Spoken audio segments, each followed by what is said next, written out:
All right, then the next thing that he does, so we've seen here that morality is personal, and we've tried to get a sense of what do we mean by obligation, and he says that it's relative to persons, right? So again, he's making the same type of claim.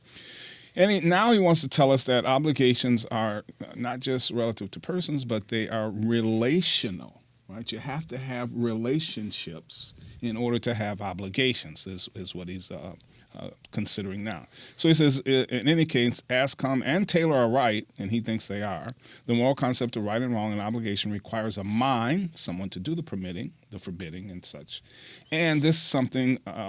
And this is something that the cosmos, he believes, cannot do, right? Because the cosmos, doesn't have a mind. It's just natural. Right. So if naturalism is true, the role of permitting and forbidding and that sort of thing falls to us, humans, to play. We are the ones then that forbid or permit and that sort of thing. Moral concepts, at least, need also, he says, one additional person, right? Obviously enough, someone who is being permitted, forbidden, or obligated. So morality, he says, in other words, requires a society, a community, however small it might be. Right.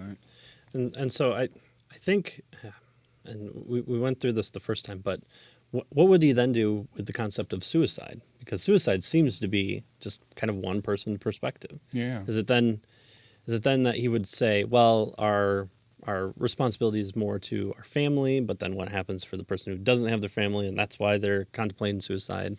That doesn't seem to be as a relational thing as something like don't hurt other people because you don't want to be hurt, or because they're people similar like you, or there's a law that forbids you to have a desire in your actions of hurting other people. Suicide seems to be maybe one of those areas that this doesn't touch. In terms of relational. So probably he would say something like, well, what makes suicide right or wrong, right? Well, is it just the individual, or does it have any relational content with other people?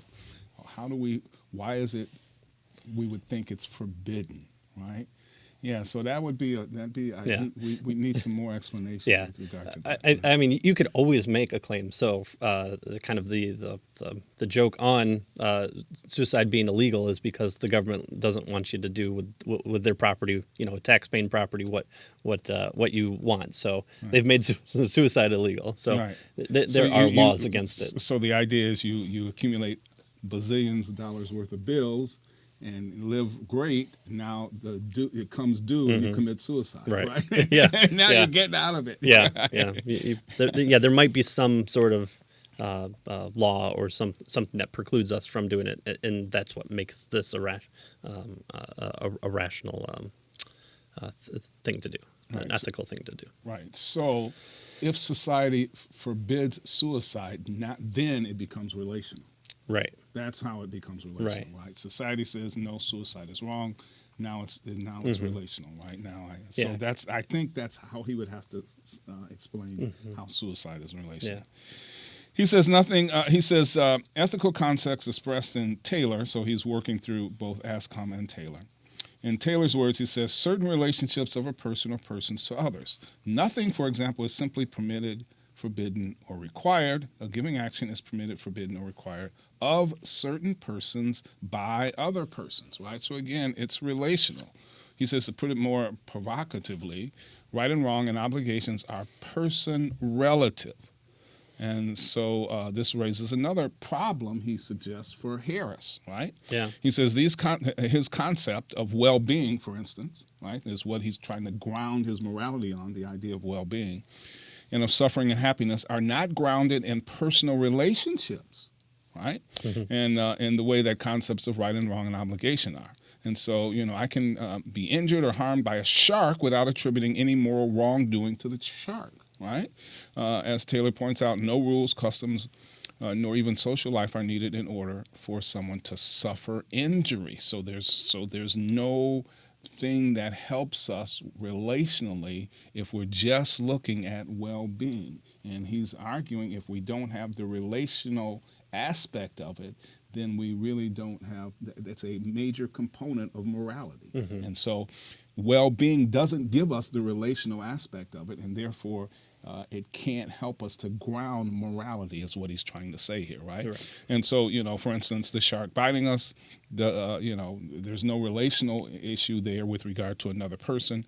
There's no rules or customs and that sort of thing, and therefore, we can't say, let's prosecute the shark.